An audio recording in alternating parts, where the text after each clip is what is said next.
Grimm's Fairy Tales, The Dog and the Sparrow. By Jacob Grimm and Wilhelm Grimm. Translated by Edgar Taylor and Marian Edwards. A shepherd's dog had a master who took no care of him, but often let him suffer the greatest hunger. At last he could bear it no longer, so he took to his heels, and off he ran in a very sad and sorrowful mood. On the road he met a sparrow that said to him, "Why are you so sad, my friend?" "Because," said the dog, "I am very, very hungry, and have nothing to eat." "If that be all," answered the sparrow, "come with me into the next town, and I will soon find you plenty of food."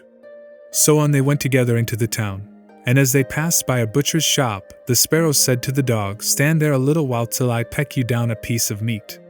So the sparrow perched upon the shelf, and having first looked carefully about her to see if anyone was watching her, she pecked and scratched at a steak that lay upon the edge of the shelf, till at last down it fell. Then the dog snapped it up, and scrambled away with it into a corner, where he soon ate it all up. "Well," said the sparrow, "you shall have some more if you will, so come with me to the next shop, and I will peck you down another steak." When the dog had eaten this too, the sparrow said to him, "Well, my good friend, have you had enough now?" "I have had plenty of meat," answered he, "but I should like to have a piece of bread to eat after it." "Come with me then," said the sparrow, "and you shall soon have that too." So she took him to a baker's shop, and pecked at 2 rolls that lay in the window, till they fell down, and as the dog still wished for more, she took him to another shop and pecked down some more for him. When that was eaten, the sparrow asked him whether he had had enough now. "Yes," said he, "and now let us take a walk a little way out of the town." So they both went out upon the high road.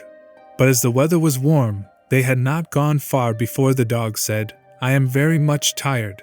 I should like to take a nap." "Very well," answered the sparrow, "do so, and in the meantime I will perch upon that bush." So the dog stretched himself out on the road, and fell fast asleep.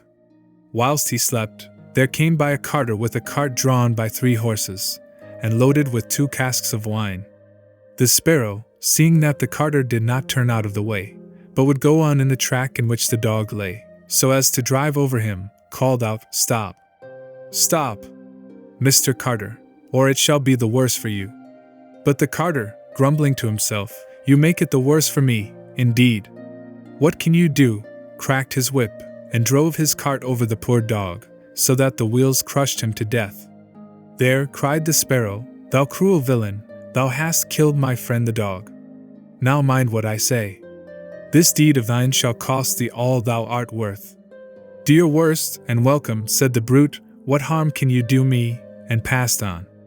But the sparrow crept under the tilt of the cart, and pecked at the bung of one of the casks till she loosened it, and then all the wine ran out, without the carter seeing it. At last he looked round, and saw that the cart was dripping, and the cask quite empty. "What an unlucky wretch I am," cried he. "Not wretch enough yet," said the sparrow, as she alighted upon the head of one of the horses, and pecked at him till he reared up and kicked. When the carter saw this, he drew out his hatchet and aimed a blow at the sparrow, meaning to kill her, but she flew away, and the blow fell upon the poor horse's head with such force, that he fell down dead. "Unlucky wretch that I am," cried he. "Not wretch enough yet," said the sparrow. And as the carter went on with the other 2 horses, she again crept under the tilt of the cart, and pecked out the bung of the second cask, so that all the wine ran out. When the carter saw this, he again cried out, "Miserable wretch that I am." But the sparrow answered, "Not wretch enough yet," and perched on the head of the second horse, and pecked at him too. The carter ran up and struck at her again with his hatchet, but away she flew, and the blow fell upon the second horse and killed him on the spot. "Unlucky wretch that I am," said he. "Not wretch enough yet," said the sparrow, and perching upon the 3rd horse, she began to peck him too. The carter was mad with fury, and without looking about him, or caring what he was about, struck again at the sparrow, but killed his 3rd horse as he done the other 2. "Alas! Miserable wretch that I am," cried he. "Not wretch enough yet," answered the sparrow as she flew away, "now will I plague and punish thee at thy own house." The carter was forced at last to leave his cart behind him, and to go home overflowing with rage and vexation. Alas, said he to his wife, what ill luck has befallen me? My wine is all spilt, and my horses all 3 dead. Alas! Husband, replied she, and a wicked bird has come into the house, and has brought with her all the birds in the world, I am sure, and they have fallen upon our corn in the loft, and are eating it up at such a rate. Away ran the husband upstairs, and saw thousands of birds sitting upon the floor eating up his corn, with the sparrow in the midst of them.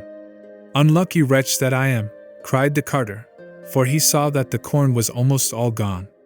Not wretch enough yet, said the sparrow, thy cruelty shall cost thee thy life yet, and away she flew. The carter, seeing that he had thus lost all that he had, went down into his kitchen, and was still not sorry for what he had done, but sat himself angrily and sulkily in the chimney corner. But the sparrow sat on the outside of the window, and cried, Carter, thy cruelty shall cost thee thy life. With that he jumped up in a rage, seized his hatchet, and threw it at the sparrow, but it missed her, and only broke the window. The sparrow now hopped in, perched upon the window seat, and cried, Carter, it shall cost thee thy life. Then he became mad and blind with rage, and struck the window seat with such force that he cleft it in 2, and as the sparrow flew from place to place, the carter and his wife were so furious that they broke all their furniture, glasses, chairs, benches, the table, and at last the walls, without touching the bird at all. In the end, however, they caught her, and the wife said, Shall I kill her at once? No, cried he, that is letting her off too easily. She shall die a much more cruel death. I will eat her. But the sparrow began to flutter about, and stretch out her neck and cried, Carter, it shall cost thee thy life yet. With that he could wait no longer, so he gave his wife the hatchet, and cried, Wife, strike at the bird and kill her in my hand. And the wife struck, but she missed her aim, and hit her husband on the head so that he fell down dead, and the sparrow flew quietly home to her nest.